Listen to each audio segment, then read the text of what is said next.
Friends, இந்த வீடியோவில் இப்போ நம்ம என்ன பார்க்க போகிறோன்னா தேமூர் கரைசலை பற்றி தான் பார்க்க போகிறோம். நீங்கள் எப்போதும் பண்ணுறதை விட இது கொஞ்சம் டிஃப்ரெண்ட்டாக இருக்கும். இந்த வீடியோவை ஸ்கிப் பண்ணாமல் பார்த்தா தான் உங்களுக்கு புரியும். இந்த தயிர் பார்த்திங்கன்னா ஒரு வாரம் புளிக்க வச்ச தயிரை தான் இதை இப்போ எடுத்திருக்கேன். நான் வந்துட்டு மஞ்சள் எடுத்திருக்கேன், அடுத்ததாக பெருங்காயத்தூள் எடுத்திருக்கேன்.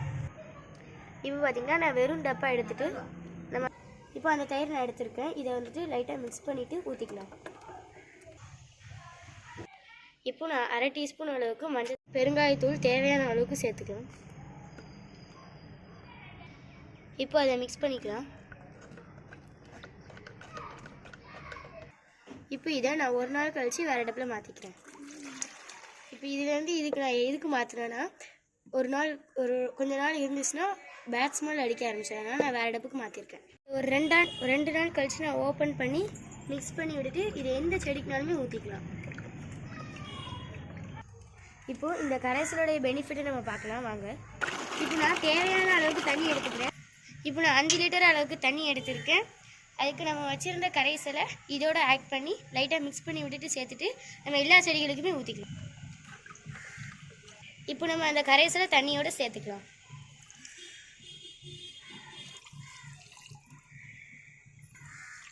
இப்போ மிக்ஸ் பண்ணி விட்டுக்கலாம். இப்போ நம்ம வச்சுருந்த கரைசலை இந்த செடிக்கு ஊற்றிக்கலாம். இதோடைய பெனிஃபிட்டை நான் சொல்கிறேன்னு சொன்னேன். இதை மேலே தொளிச்சு விட்டுட்டு அடுத்ததாக வேறு பக்கத்தில் கொஞ்சம் ஊற்றிக்கலாம். ஏன் நம்ம வந்துட்டு இதை மேலே தொளிக்கிறோன்னா இதுக்கு பூச்சி தாக்குதல் இதில் நம்ம மஞ்சளும் பெருங்காயத்தூளும் சேர்த்துருக்கிறதுனால பூச்சி தாக்குதல் ஏற்படாது.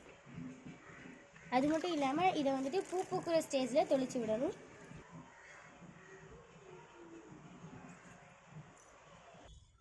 இதை வந்துட்டு நம்ம எல்லா செடிக்கும் ஊற்றிக்கலாம். ஆனால் பூ பூக்கிற செடிக்கு நல்லா ஊற்றணும், சரிங்களா?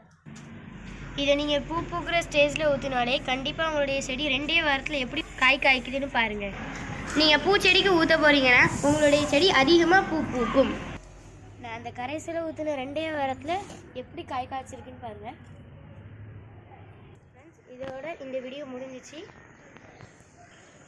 இந்த வீடியோவில் உங்களுக்கு ஏதாச்சும் டவுட் இருந்துச்சுன்னா மறக்காமல் கமெண்ட்டில் கேளுங்க. லைக் பண்ணுங்கள், ஷேர் பண்ணுங்கள், மறக்காமல் சப்ஸ்கிரைப் பண்ணுங்கள். தேங்க்ஸ் ஃபார் வாட்சிங்.